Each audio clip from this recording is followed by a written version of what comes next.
I am going to show you guys my choice of when the water gets cold, when the leaves start to fall off the trees, the water gets a little bit more clear than usual, what lures I use to catch fish. And I start to go away from like square bills. I know, just kidding. Take that back. I still use square bills, but when the water gets even more cold to where the point where like this pond is so cold that the fish aren't super shallow anymore. I mean, they're starting to tuck back a little bit more than what a square bill can get to, or they're just not wanting to eat much. So one thing I start off with is this is Strike King, just a lipless crankbait.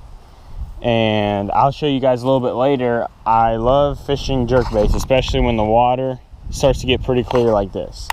And then another thing is, all you guys that like the Texas rig, I stopped throwing a Texas rig just because you're gonna wanna start to, sorry about the wind, it's freaking windy today.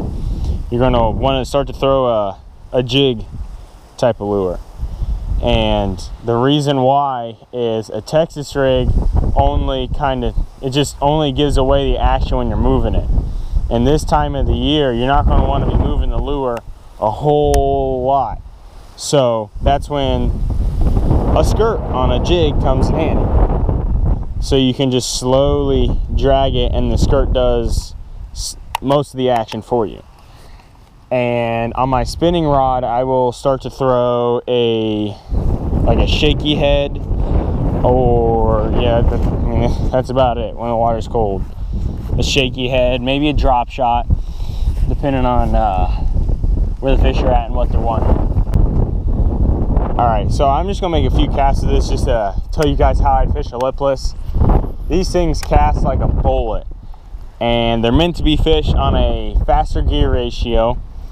And my thinking on them is when the water's cold and you kind of just need a reaction bite out of the fish, this is a great lure to use. And also, if you have any grass in your pond whatsoever, even if the grass is starting to die, you can use this. This is a good lure to rip out of grass. So if there's grass deep, shallow, whatever, this thing casts and falls really fast in the water, and you can just slowly reel it, and when you feel grass, give it a little jerk right out of the grass, then give it another jerk right out of the grass. You can get a reaction strike out of the fish basically with this thing. That's kind of what it's meant for, since it has, oh, I got one right there, but since it has so loud of rattles, and ooh, he's actually fighting hard. The air he's barely hooked. The air temperature went from yesterday being a high of 50 to today being a high of 78. That's why I'm out here filming this. Ooh, he's got trocar hooks on him, and he got another one in his stomach, but he got another one in him. Yeah, he barely slashed at it, and he barely got that one, just on the outside of the mouth, not even on the inside. That's basically how they're wanting to eat right now. Not too great. But that was fast. A little guy, but that was fast running the lipless. How I work a jerkbait is tap, tap, tap. Like always, after you tap it, bring the rod back to like that, to slack line. Tap, tap, bring your rod back to slack line. If you don't bring it back to slack line, all it's going to do is it's just going to sit there and pull tension on it, and it's just going to swim. So the best actions when you just quick tap, doesn't have to be super hard. Ooh, I got one. Oh yeah. But dang, he was deep down there. This thing's like a 7-foot diving jerkbait. Oh yeah. This water's clear too. That's why I picked it up. Oh yeah. Hooks are getting him. But I didn't even get to finish what I was saying. I freaking caught a fish. Wow, he is cold. He feels like a freaking ice cube. But yes, I love this jerkbait right off the bat. Just from me using it one time, I can already see I love it. But Here, let me get rid of this fish and I'll get back to telling you how I freaking use it. Well, alright. So, tap, tap, tap, pause. Tap, tap, tap, pause. However many taps you want to do, doesn't matter. Don't do too many. I mean, don't sit there and do like 8 taps in a row. Do like 3, pause it.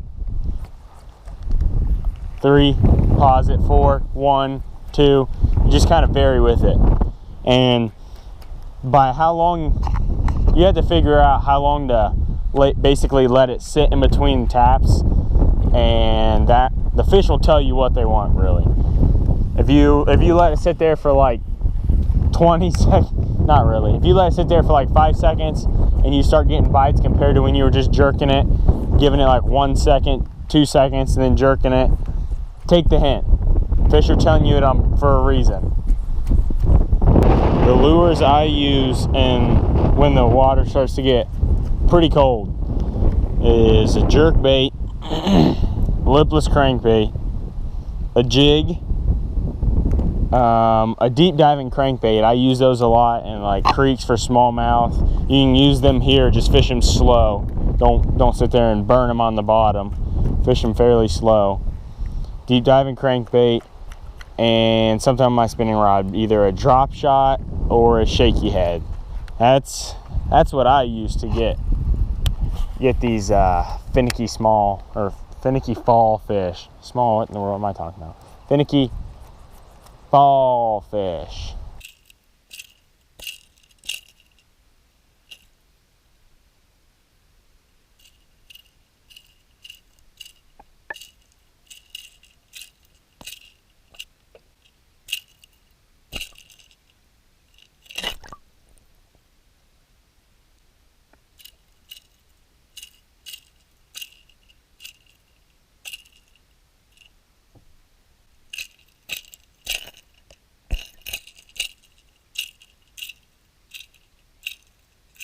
But got that jig on here, just a little green pumpkin football jig with a tiny little chicken crawl trailer, and it's not too big of a size. It's a little small. I think this is like a 3/16. It's actually it's not too big of a jig. Small. This is meant to, football jigs are kind of meant to drag. Jig, it has a skirt which gives it motion. And so even if you're not really moving the jig, especially on a day like today when there's some wind, the jig's skirt is like undulating, or yeah, I think I said that right. Undulating. Pretty good. Undulating or like pulsating. I know the word pulsating. Pulsating, just slowly kind of doing this under the water. And it's giving it action even when you're not moving it. And especially just because when it gets this cold, crawfish aren't sitting there jumping around, going as fast as they possibly can like a normal Texas rig kind of does. They're just kind of creeping along the bottom. It's cold. They don't want to move a whole lot to either.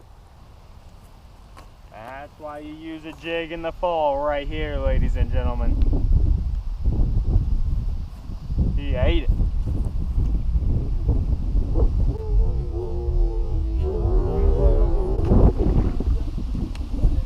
Alright, I got the Straight King rattle trap, and this one has, ooh, I just about hooked myself. This one has Trokar treble hooks. Trokar. I put this thing back on just because I kind of just want to cover some water and catch a few fish. That's about it. And this thing, you can cover water so fast with a lipless, because they cast like a freaking rocket, since it's so aerodynamic and heavy in a small little pattern. And you're supposed to reel them like freaking fast too.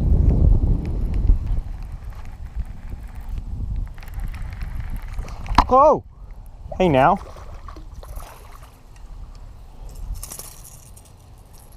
That was nuts. I literally watched him come up and miss it, and I just stopped it, and he turned around and just ate it. By far the best terminal tackle box I have ever had. I mean, you go from like having not many assortments of everything, and then you go to having pretty much a file for every single kind of hook, bobber stop, trailer hooks, treble hooks, flipping hooks, different kinds of weights, tungsten, everything. Basically, you have everything possible in this box. You can split it into small portions and put a lot of things in there. I mean, everything. Simple as this. Ooh, I know where everything is, so I want a shaky head right now. These are my 3 shaky head things. That is more like a sled head. This I could go with, but I kind of want to go with a little shaky head like this. Simple as that. Got so many storage spots in a tough, I mean, I'm talking tough box. Best box out there, Bass Mafia. And now, super quick, I got shaky head with the Robo Worm rigged up, ready to go, just like that. So it just all depends on if they're on the bottom, if they want a shaky head or not. If they want to, they're just, wow, literally right when I said that. Today might be a good day for shaky head. Woo! Hey, you ain't coming off here. I stuck you with a freaking Picasso shakedown shaky head, bud. Hey. First cast. Telling you, Picasso shaky head with a freaking Robo Worm, you cannot beat it. The action on this is insane. All right, so one more tip for this. I always throw, for shaky heads, I throw braid to a fluorocarbon leader, just so you can feel. I throw that on my spinning rod all the time, just so you can feel it. But you basically want to just take your rod and on, like, not necessarily, maybe that kind of slack line, just so your line's not fully tight. Give it a little bit of slack. You just sit there and just shake your rod. That's why it's called a shaky head. Sit there and shake your rod. Little, and after a little bit, just kind of drag it a foot or two. So shake it again. My main baits, whole reason I came here today, my main baits for fall fishing. Fall and when the water just gets pretty cold. Lipless crankbaits. Football jig, well, just really any jig, just kind of a dragging jig. That's why I have a football jig on. Shaky head on my spinning rod or drop shot, and then a jerk bait on my Omen Black cranking rod. Those are my main baits. If I go to a creek, I'll throw a deep diving crankbait. Always in creeks, I always throw crawl colors. That's just, I always do. Smallmouth always bite on crawls. And I mean, depending on how cold the water is, you can get away with some spinner baits. You can get away with bladed baits pretty much. Now, I know a lot of people are like, why are you using jerk baits and everything already? It's just because I live in Ohio, and it's been in the 50s and 40s the past good while.